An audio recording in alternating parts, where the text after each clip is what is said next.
Awe nós está na Nações Unidas para o primeiro dia de conferência de água que agora organizar para Holanda e Tajiquistão. Está aqui com o colega ministro Ursula Arens, nós dois de Aruba, mas também tem delegação, membro da delegação de Holanda, ministro de Sint Maarten, gezagheber de Bonaire e nós temos também delegação, membro da delegação de Curaçao. E claro, rei Willem Alexander está encabeçar a delegação quinana.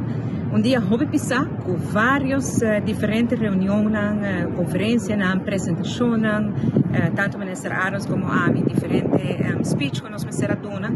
Pero um coisa me pensa de água está ressaltar que nós na Aruba não houve bendicionar. Ressaltar que nós temos suerte que, por exemplo, nós temos planta de purificação de água, ou nós planta web, que nós temos eigenlijk a melhor qualidade de água potável no mundo.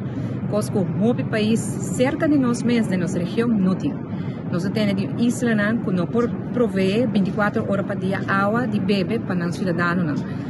Que tem que racionar água, uma parte da isla está à manhã, uma parte da isla está à merdia, outra parte está à noite. Isso é coisa que nós não conhecemos e nós estamos muito agradecidos que nós temos aqui.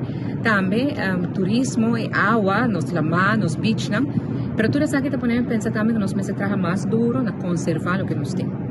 Não é algo que a Aruba pode fazer, não é algo que o governo pode fazer, é algo que nós precisamos de gente do mundo para fazer. E precisamos aqui na Nações Unidas para convencer o resto do mundo que está aqui tem momento para tomar ação.